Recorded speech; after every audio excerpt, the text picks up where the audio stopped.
guys! Okay, so in this episode we are going to be talking about what to know about the Haven Bar and Restaurant. We've got 5 pros, 1 con for restaurant as well as bar, and yeah, let's go. Let's talk about them. We are Emma and Jack Lindsay. Together with our daughter, we love to travel and experience different places. How we get there and what we do is always different. Life is too short, so get out and live a little. So since I said nothing in the intro, because I didn't have a chance, I'll start off with number 1 on food. Haven, we thought, was the best restaurant on the ship. So much so that we don't think the Haven is really worth it unless the ship has a Haven restaurant on it. Agree. And I heard other people say that, and I was like, but it's a cruise. And personally, we always think cruise ships don't have the best restaurants as some land places do. And they don't. They don't, which I hate saying, but it's kind of true. At least the ones we've been on. Yeah. But the food was really good. I mean, there was a few that were just don't order, but for the most part. Yeah, I would say don't expect like 5-star Michelin star chef, but it's really good food. That's how I'd put it. Agreed. Point 2 about the restaurant. Lobster. You can have surf and turf every night. You can have turf and turf every night. Or you can just have turf. If you just want a slab of lobster, you can order just a tail of lobster. That is true. We did that multiple times. I even at one point asked if they could just take the lobster tail and like put it in a bun. So I had my own little like lobster roll for dinner one night when I wasn't super hungry. And that was tasty. That was really good. They're good. You don't get a full lobster, but it's lobster tails. But I mean, anywhere else in the boat, if they even have that option, it's an upcharge.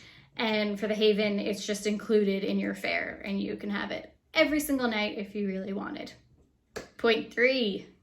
This is Emma's favorite part of the Haven restaurant. Oh, it was so good. The shrimp toast. People may disagree with me, but the shrimp toast for breakfast was the best. Yeah, it was really good. If I could figure out how to make that, I would make it at home. It's like a high-end avocado toast. Yeah. And it was the closest thing we have in a nice restaurant for brunch. It was really good. Yeah, it was very close to high-end restaurant brunches or like good brunch places in New York City and stuff. It was top-notch. I mean, there was a lot of other good breakfast items too. Like we did the avocado toast. I did the French toast. That was tasty. They also do like a buffet thing that you can get. So you don't have to just order off the menu, or you can if you want. It has really good overnight oats at the buffet. You had that. I didn't have that. But yeah, breakfast was tasty. Okay, so we were on the Encore when we were in the Haven. I'm sure they're all very similar for the Haven restaurant, but the views from the restaurant are amazing. It's more of like a long restaurant and it's not too deep, so you're at max like 3 tables from the window. Yeah, I think if you have 2 to 4 people, like 99% of the time you'll get a seat against the window, like automatically. You don't even specifically ask for it, which is great, and it's not overly crowded. It was never like 100% full when we were there. No, and then they also have a nice outdoor eating area as well, which is just a nice change of scenery. You kind of see the pool from there a little bit, but otherwise the views from there are also amazing. And it's just pretty. Yeah, the view from the patio overlooks the Lido deck, so you can see all the pools, all the slides and everything, which you don't think you get the benefit from in Alaska, but when we were in Ketchikan, everyone was sitting outside. Yeah, and I mean the Caribbean I feel like would be packed as well, or anywhere that's super nice. But yeah, I mean the Haven restaurant itself is really pretty and designed very elegantly, and like it has like a very calming vibe the way that it's been designed, but also like elegant at the same time. And then just the views, they're great. Okay, next point is the staff. The staff on a cruise is fantastic everywhere on the boat, but in the Haven it just feels like it's like next level excellence. Yeah, you feel like you're the regular at the restaurant that you've been going to for 20 years, since you grew up, and you know the owner. That's the experience. If you live in a small town and you know like a local place to get breakfast or lunch or dinner, where you know everybody in there, that's how it felt. Everyone knew our name, everyone knew what we wanted, Everyone knew where we like to sit. Didn't have to ask for a single thing. They figured it out the first day, and it was consistent throughout the trip. Yeah, it was amazing. Like shrimp toast, fresh squeezed orange juice. They just kind of appeared almost. Or in Emma's world, an espresso martini every morning. That too. But it was amazing. Amazing staff. Okay, so this would not be a good video if we didn't give it Just roll your eyes. one negative, possibly. It wouldn't be good unless we gave it one negative. Yeah, this is a big negative. Like, it needs to be This is what fixed. most people do complain about, I feel like, that from what we've seen, is that the menu in the Haven does not change. What it is on day one is what it is at the end of your cruise. Now, breakfast, lunch, and dinner are 3 separate menus. Correct. None of those change throughout the trip. So, like, you can order the same thing every day if that's what you want to do. Which was great for shrimp toast. But if you're like us and like to try different things, especially for dinner, like, Yeah. there's some things on the menu I wasn't going to try, and then so I was kind of ballpark of eating the same thing when we were there. Like your salad that you Yeah. had every single night. But at the same time, we also did try almost everything on the menu. So I guess that's a positive. But I mean, there was some times where I was like, oh, I just want something different. And I feel like they could fix that by having a few nights of like, oh, here's like tonight's special. Or actually just changing the menu up even halfway through would be nice. Yeah, I think because we met some people on board that were doing back-to-back cruises. Well, that's a good point. I think that the Haven restaurant would get old on the second week. That's a good point. Or if you were doing like a 2-week-long cruise that Or went through the transatlantic 12-day cruise, like, I could see where it's going to get bad, and you'll be spending more money than you already spent on the Haven to go to specialty restaurants. That is true. But the Haven restaurant is better than the specialty restaurants. I feel like that's a good point. And I heard that again prior to going, and I was like, I don't get it. Why don't they make the specialty ones good too then? I mean, the specialty ones are good, but why don't they have it at the same level? I think if they changed the menu up a little bit or occasionally, I think that would definitely help out the Haven a little bit. So if you're liking the video so far, we'd love to see you subscribe and hit the like button below. We just hit and the little bell too. Yeah, and the little bell notification so you know when our next videos pop up. And we hit 1,000 subscribers this past weekend, so it's a big milestone for us. So we really appreciate you jumping on and joining the ride. Okay, now for the bar side of this episode.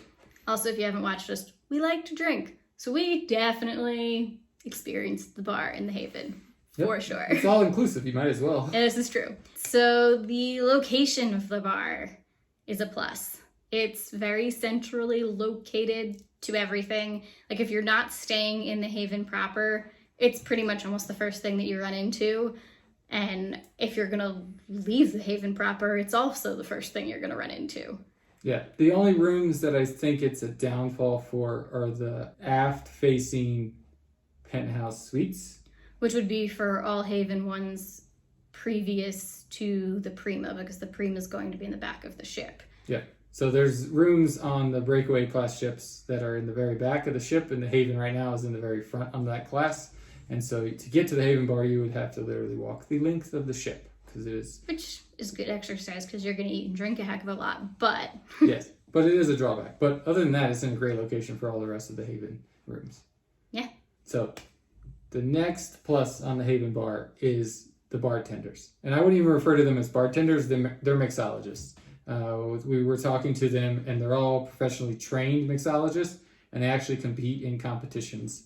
And they can take your thought of a drink, or what you traditionally drink, and transform it into a very high-end drink that, I mean, we lived in New York. We would probably order it at a speakeasy in New York and pay $40 for a drink. And there it's included in the price of your fare with the free at sea. Yeah, like I never pretty much, besides for my espresso martinis, I pretty much never ordered like a specific drink. I was like, I want something with gin and something that's like citrusy. And for the entire week, they came up with different things.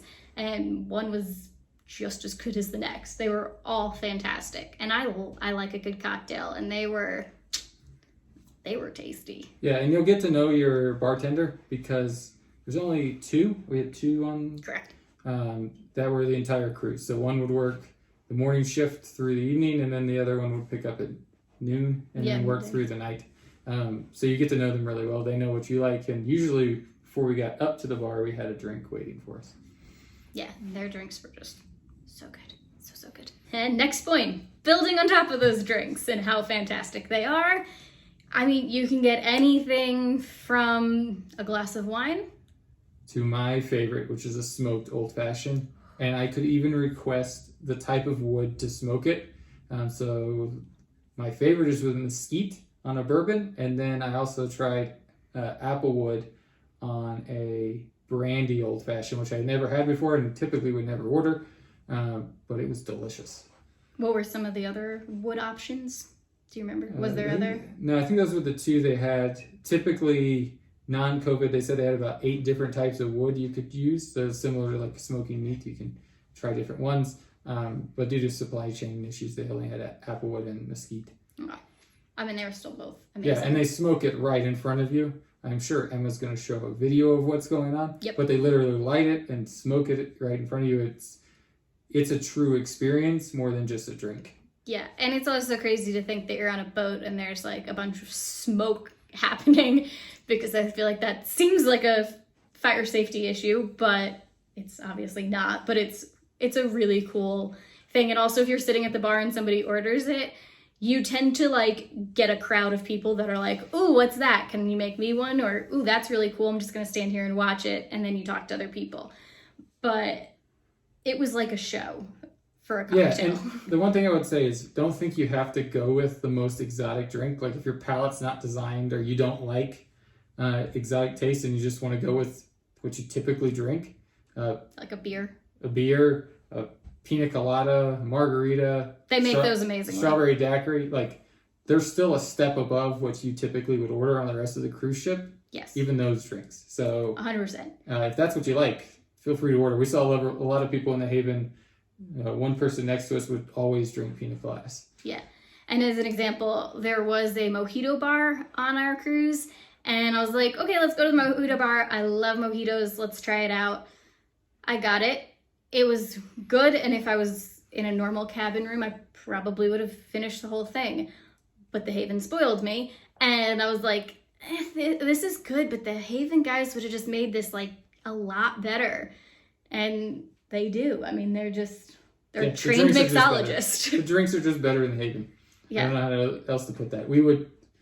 I don't think we ordered drinks at other places except maybe we went to specialty restaurant, or if I was grabbing a beer walking around the ship, we would go out of our way. We would backtrack to go to the Haven, like even before a show, to grab a drink. This is true. They're just top notch. Okay, the next positive one about the Haven Bar. The best way to explain it is like your local pub. The bartenders just know you by name. They kind of know what you like to drink. Everybody else that's kind of there seems to be the regulars as well. You start talking to them. That's how we made friends on the ship, who we are now planning another cruise with. It's just it's a great social place. And I feel like if you're on a cruise and you're in a normal cabin room, you may run into some of the same people again at the bar for sure, but not to the extent that you do at the Haven restaurant. Or bar, sorry, not restaurant. Emma refers to it as a local pub. Like, it's not like a British pub. It's prettier. Yeah.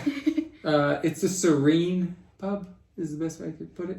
Yeah, that's a good way to put it. Like, if you were sitting down drinking with a robe on, I could see this being the place to do it. I mean, I guess now that you say that, yeah. So, that's the kind of pub it is. Yeah, it's not like the dirty pub with the peanuts on the floor and, Yeah, like if I got a manicure, and you could drink in a pub and get a manicure at the same time, that's what this place is. That's probably a good explanation. But it's like your local hangout spot. Okay, so we didn't use this. Sometimes No, we did. I definitely used it for breakfast. So you can have your drinks delivered anywhere in the ship. Oh, okay. From your butler, from the Haven Bar.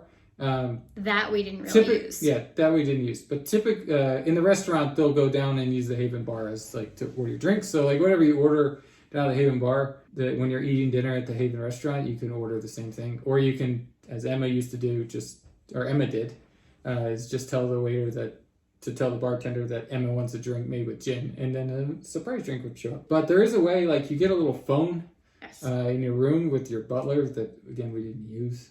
Maybe next time when we go in the Maybe we'll try it next time. Yeah. It just seemed a little too... Yeah, it wasn't necessary. It wasn't us. For us.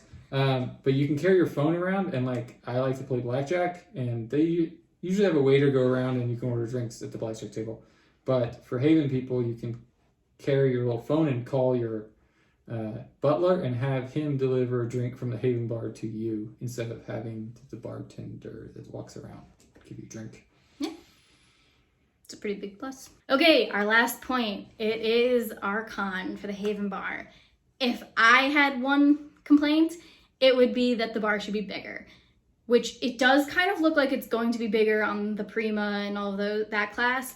But for us, it was pretty small. I'd say, like 8 to 10 seats maybe at the bar? I think like 8. About. So there's a lounge that you can sit There's into. a lounge, which most people kind of did, but like we like to sit at the bar. So I kind of wish that the bar itself was a little bit bigger. Yeah. Now, to piggyback on that, your con, which... So a lot of these ships go through the Caribbean, the Alaska, not so much Alaska because of the time of year, but during the Caribbean season, it's football games can be on, and there's only like this one small TV in the Haven bar, and like for me, on a Saturday or Sunday, I like to watch football. I like to sit at a bar and do that, and you can't really do that in the Haven bar. That TV also was like on a side wall. It definitely was not like in front of you if you were sitting at the bar. So like I could see how that can be a huge negative, especially to sports fans. Emma doesn't really care. I don't really understand this. Like it was nothing to me, but... But I do think that's something, and I don't know if we've seen it in the Prima class, if it's going to have more TVs or not, but I just think there's a fine line between becoming a sports bar and like a upscale, like the Haven local pub. This is why I don't agree with this part. But I think they could take a little step closer to the sports bar. Just with the people talking to us at the bar, like I could see that if there was a football game on, I mean, we ended up watching soccer on the little TV, or football. But American football, I would be missing out on Saturday, Sunday. I would not. So that's our only con. Thanks so much for watching. I hope you enjoyed it. Till next time, get out and live a little. Bye guys. See you next Wednesday.